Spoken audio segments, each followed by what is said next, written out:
അസ്സലാമു അലൈക്കും വറഹ്മത്തുള്ളാഹി വബറകാതുഹു. പ്രിയപ്പെട്ട സഹോദരങ്ങളെ, സുഹൃത്തുക്കളെ, മീഡിയ ഫോക്കസിലേക്ക് ഏവർക്കും ഹൃദ്യമായ സ്വാഗതം.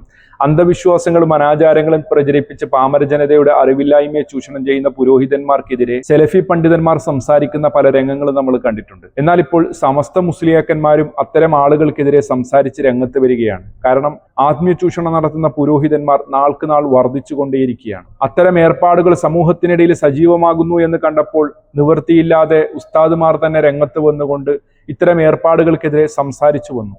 പക്ഷെ അവർക്ക് എല്ലാം തുറന്നു പറയാൻ വേണ്ടി പറ്റുന്നില്ല. പലയിടങ്ങളിലും അവർക്ക് ഇടർച്ച വരികയാണ്. കാരണം അവർ ചില ആളുകളിലേക്ക് വിരൽ ചൂണ്ടിക്കൊണ്ട് സംസാരിക്കുമ്പോൾ പല വിരലുകളും അവരുടെ നേതാക്കന്മാർക്ക് നേരെ തിരിയുന്നു എന്നുള്ളത് തന്നെയാണ്. പല മുസ്ലിയാക്കന്മാരും എലനക്കിപ്പട്ടിയുടെ ചിരിനക്കി എന്നൊക്കെ പറയുന്ന രൂപത്തിൽ പല പുരോഹിതന്മാരും പാമര ജനതയുടെ അറിവില്ലായ്മയെ ചൂഷണം ചെയ്യുമ്പോൾ അത്തരം ആളുകളുടെ പിന്നാലെ കൂടി അവരിൽ നിന്ന് കിട്ടുന്നതും വാങ്ങി അവർക്ക് വേണ്ടി പാദസേവ ചെയ്യുന്ന രംഗം പലപ്പോഴായി കണ്ടുവരികയാണ്. പല ന്യായങ്ങളും പറഞ്ഞ് ഇത്തരം ഏർപ്പാടുകൾ എതിർക്കുന്നവരെ നേരിടുന്ന രംഗം നമ്മൾ പലപ്പോഴും കാണുകയാണ്. അഹ്ലുസുന്നയുടെ പണ്ഡിതന്മാർക്കും പ്രബോധകർക്കും നേരെ ഇവർ പലതും പറഞ്ഞു വെച്ചു, അക്രമങ്ങൾ അഴിച്ചുവിട്ടു. അങ്ങനെ പലതും ചെയ്ത് അവർ പ്രതിരോധം സൃഷ്ടിക്കുകയും എന്നാൽ അറിവില്ലാത്ത പാമര ജനത മുസ്ലിയാക്കന്മാരെ അന്ധമായി വിശ്വസിക്കുന്നു എന്നുള്ളത് കൊണ്ട് തന്നെ ഇത്തരം ആത്മീയ കേന്ദ്രങ്ങളിലേക്ക് ഒഴുകുകയാണ്. അതിനുവേണ്ട മാർക്കറ്റിംഗ് നടത്താൻ ഒരുപാട് പുരോഹിതന്മാരുമുണ്ട്. വയല് പരമ്പരകളിലും ഓൺലൈൻ ക്ലാസ്സുകളിലുമൊക്കെ മുസ്ലിയാക്കന്മാർ ഇത്തരം ആത്മീയ കേന്ദ്രങ്ങളുടെ മാർക്കറ്റിംഗ് ചെയ്യുകയാണ്. കറാമത്തിന്റെ പേരിൽ കള്ളക്കഥകൾ പറഞ്ഞും മഹത്വം പറഞ്ഞുമൊക്കെ. അത് സ്വലാത്ത് നഗറിന്റെ പേരിലായാലും ബുർദ മജ്ലിസിന്റെ പേരിലായാലും ഇത്തരം പുരോഹിതന്മാർ നടത്തുന്ന മറ്റ് പല പേരുകളിൽ അറിയപ്പെടുന്ന മജ്ലിസുകളായാലും അതുപോലെ തന്നെ മക്കാമുകളായാലും ദർഗകളായാലും ഒക്കെ ഇതേ അവസ്ഥ തന്നെയാണ്. പുരോഹിതന്മാർ പലതും പറഞ്ഞു വെക്കുകയാണ്. പല മജ്ലിസുകളിൽ നിന്നും ക്യാൻസർ പോലുള്ള രോഗങ്ങൾ പോലും മാറുന്നുണ്ട് എന്നുള്ള രീതിയിലുള്ള പ്രചരണങ്ങൾ നടത്തുകയാണ്. എന്നാൽ ഇത്തരം അന്ധവിശ്വാസങ്ങളും അനാചാരങ്ങളും പ്രചരിപ്പിച്ച് പാമര ജനതയെ വഞ്ചിക്കുന്ന പുരോഹിതന്മാർക്കെതിരെ സലഫി സ്റ്റേജുകളിൽ നിന്നും സലഫി പേജുകളിൽ നിന്നും മാത്രം കേട്ടത് ഇന്ന് സമസ്ത മുസ്ലിയാക്കന്മാരിൽ നിന്ന് തന്നെ കേൾക്കുന്ന ഒരു അവസ്ഥയിലേക്ക് എത്തിയിട്ടുണ്ട്. എന്നാൽ മുസ്ലിയാക്കന്മാർക്ക് എല്ലാം തുറന്നു പറയാൻ വേണ്ടി പറ്റുന്നില്ല. പലയിടത്തും അവർക്ക് ഇടർച്ച വരികയാണ്. നമുക്ക് സമസ്തയുടെ ഹാരിസ് മദനി എന്നറിയപ്പെടുന്ന ഉസ്താദിന്റെ സംസാരം ഒന്ന് കേൾക്കാം. അദ്ദേഹത്തിന്റെ സംസാരത്തിന്റെ തുടക്കത്തിൽ തന്നെ ഒരു പച്ചശാലിട്ട മുസ്ലിയാർ ജിന്ന് മഹ്വറക്കാരനെ ന്യായീകരിച്ചുകൊണ്ട് സംസാരിക്കുന്ന ഒരു രംഗമുണ്ട്. നമ്മൾ ജിന്നുകളുമായി ബന്ധപ്പെട്ട് സംസാരിക്കുമ്പോൾ സോഷ്യൽ മീഡിയയിലൊക്കെ ഇട്ടിട്ട് കലക്കലുണ്ട്. അമ്മ അബുവാലിബിനെ കേട്ട് പൊരിച്ചിട്ടുണ്ട് ഒരാള്. അത് ഞങ്ങൾ ഫേസ്ബുക്കിൽ ഇങ്ങനെ കണ്ടുകൊണ്ടിരിക്കുകയാണ്. പലരും കേൾക്കുമ്പോ അതൊക്കെ തട്ടിപ്പാണല്ലേ, അതൊക്കെ വെട്ടിപ്പാണല്ലേ. മനസ്സിലായങ്ങൾക്ക് മുമ്പൊരു വീഡിയോയിൽ നമ്മൾ ജിന്ന് മഹ്വറക്കാരനുമായി ബന്ധപ്പെട്ട അദ്ദേഹത്തിന്റെ കഥകളും കാര്യങ്ങളൊക്കെ പറഞ്ഞിട്ടുണ്ട്. ആ ഒരു മജ്ലിസിൽ ഇരുന്നു കൊണ്ടാണ് ഈ പച്ചശാലിട്ട മുസ്ലിയാർ ഈ രീതിയിലുള്ള സംസാരങ്ങളൊക്കെ നടത്തുന്നത്. ഇവിടെ അദ്ദേഹം പറഞ്ഞു വെക്കുന്നത് ഹാരിസ് മദനിയെ കുറിച്ചാണ്. ഹാരിസ് മദനി തുടർന്ന് പല കാര്യങ്ങളും പറയുന്നുണ്ട്. അതൊക്കെ ഒരുപക്ഷെ നിങ്ങളൊക്കെ കേട്ടിട്ടുണ്ടാകാം. അതിൽ കുറെ കാര്യങ്ങളൊക്കെ പറഞ്ഞതിന് ശേഷം ഹാരിസ് മദനി ഇത്തരം ആത്മീയ തട്ടിപ്പുമായി വരുന്ന മുസ്ലിയാക്കന്മാരെ കുറിച്ച് ചില കാര്യങ്ങൾ പറയുന്നുണ്ട്. പച്ച ഷാളൊക്കെ ഇട്ടുകൊണ്ട് വന്നു കഴിഞ്ഞാൽ അതിന് വലിയ തങ്ങളൊന്നും ആകേണ്ടതില്ല എന്നൊക്കെ പറഞ്ഞുകൊണ്ട് ചില കാര്യങ്ങൾ പറയും. നമുക്ക് ആ പറയുന്ന രംഗം ഒന്ന് കാണാം. ഒരു പച്ച ഷാളൊക്കെ എനിക്ക് വേണമെങ്കിൽ ഇങ്ങനെ ഇട്ടിട്ട് നിങ്ങളുടെ അടുത്ത് വരാം, അല്ലെങ്കിൽ നിങ്ങൾ പറയുന്നതിനേക്കാൾ കൂടുതൽ നീട്ടിപ്പരത്തി വാന്നൊക്കെ പറയാം. അഹ്ലുബൈത്ത് എന്ന ഒന്നില്ലെന്നേ ഉള്ളൂ. പക്ഷെ നമ്മൾ അതിനെന്താ നിൽക്കാത്തത്? കാശിന് വേണ്ടിയാണെങ്കിൽ നിങ്ങളുടെ അടുത്ത് വന്ന് മറ്റേ മൗലിയാക്കന്മാരൊക്കെ പൊക്കി പറയുന്നത് പോലെ നിങ്ങളുടെ അടുത്ത് വന്ന് കുറെ പറഞ്ഞാൽ ഞങ്ങൾക്കും കിട്ടൂലേ? ഞങ്ങൾ ഇതിനെ എതിർക്കുന്നത് എന്താ? ഇത് അള്ളാഹുവിന്റെ ദീനിനെതിരാണ്, സമൂഹത്തെ ചൂഷണമാണ്. അതിനെയാണ് എതിർക്കുന്നത്. വിശ്വാസികളെ, നിങ്ങൾ ഇത് കേട്ടോളണം. കാലങ്ങളായി സലഫി പണ്ഡിതന്മാരും പ്രബോധകരും ചെയ്യുന്നത് ഇത് തന്നെയാണ്. ഇത് അള്ളാഹുവിന്റെ ദീനാണ്. ഈ ദീനിലേക്ക് പലതും കടത്തിക്കൂട്ടിയും ഇല്ലാത്ത പോരിശ വല്ലാണ്ട് പൊലിപ്പിച്ച് പറഞ്ഞും പാമര ജനതയെ വഞ്ചിക്കുകയാണ് ഈ പുരോഹിതവർഗം. അതുകൊണ്ട് തന്നെയാണ് കൃത്യമായി യഥാർത്ഥ ഹക്ക് എന്താണെന്ന് സമൂഹത്തിന്റെ മുന്നിൽ അഹ്ലുസുന്നയുടെ പണ്ഡിതന്മാരും പ്രബോധകരും നിരന്തരം പറഞ്ഞുകൊണ്ടേയിരിക്കുന്നത്. ഈമാനാണ് നഷ്ടപ്പെടുന്നത്, സമ്പത്താണ് ചൂഷണം ചെയ്യുന്നത്. എന്തെല്ലാം പേരില യതീം മക്കളെ വളർത്തുന്നുണ്ട്, നല്ല കാര്യമാണ്. ദർസ് നടത്തുന്നുണ്ട്, നല്ല കാര്യമാണ്. അതിനെ ഒന്നും നമ്മൾ എതിർക്കുന്നില്ല. സ്വലാത്ത് മജ്ലിസിനെയും എതിർക്കുന്നില്ല. കണ്ടില്ലേ, അദ്ദേഹത്തിന് സ്വലാത്ത് മജ്ലിസിനെ ഒന്നും എതിർക്കാൻ വേണ്ടി പറ്റില്ല. അദ്ദേഹം ചില കാര്യങ്ങളൊക്കെ പറയുന്നുണ്ട്. ഈ പറയപ്പെടുന്ന കാര്യങ്ങളൊക്കെ ഇവരുടെ നേതാക്കന്മാരായ ആളുകളും ചെയ്യുന്നതാണ്. കാന്തവരും ഇത്തരം കാര്യങ്ങൾ ചെയ്യുന്നുണ്ട്, ഖലീൽ ബുഖാരി ചെയ്യുന്നുണ്ട്, ബായാർ തങ്ങൾ ചെയ്യുന്നുണ്ട്. അതുപോലെയുള്ള മറ്റ് ആത്മീയ തട്ടിപ്പുകൾ നടത്തുന്ന മറ്റ് മുസ്ലിയാക്കന്മാരും ഈ രീതിയിലുള്ള ഏർപ്പാടുകളൊക്കെ ചെയ്യുന്നുണ്ട്. എന്നാൽ ഇതിന്റെ മറവിലൊക്കെ നടക്കുന്നത് ആത്മീയ തട്ടിപ്പുകളും സാമ്പത്തിക ചൂഷണങ്ങളും ഒക്കെയാണ്. യതീം മക്കളെയും പാവപ്പെട്ടവരെയും ഒക്കെ മുന്നിൽ വെച്ച് കഴിഞ്ഞാൽ ഈ ആത്മീയ തട്ടിപ്പുകളൊക്കെ കെങ്കേമമായി നടക്കുമെന്നുള്ള കൃത്യമായ ധാരണ തന്നെയാണ് ഇത്തരക്കാർക്ക്. ദർസുകളും യതീംഖാനകളും അതുപോലെയുള്ള മറ്റ് സംരംഭങ്ങളും ഒക്കെ ഇതൊക്കെ മുന്നിൽ കാണിക്കുവാൻ വേണ്ടി തന്നെയാണ്. ഒരുപാട് യതീം മക്കളായ പെൺകുട്ടികളെ വിവാഹം ചെയ്തു ചെയ്തു കൊടുക്കുന്നുണ്ട്, പാവപ്പെട്ട ആളുകൾക്ക് ഒരുപാട് സഹായം ചെയ്തു കൊടുക്കുന്നുണ്ട് എന്ന രീതിയിലുള്ള പ്രചരണങ്ങൾ മുന്നിൽ വെച്ചുകൊണ്ട് ഒരുപാട് ആളുകളിൽ നിന്ന് വലിയ രീതിയിൽ സാമ്പത്തിക സഹായം ചോദിക്കുവാനും ഒക്കെ ഇത്തരം നന്മയാണെന്ന് സമൂഹത്തെ കാണിക്കാൻ പറ്റുന്ന കാര്യങ്ങളൊക്കെ ചെയ്തു വെക്കുന്നുണ്ട്.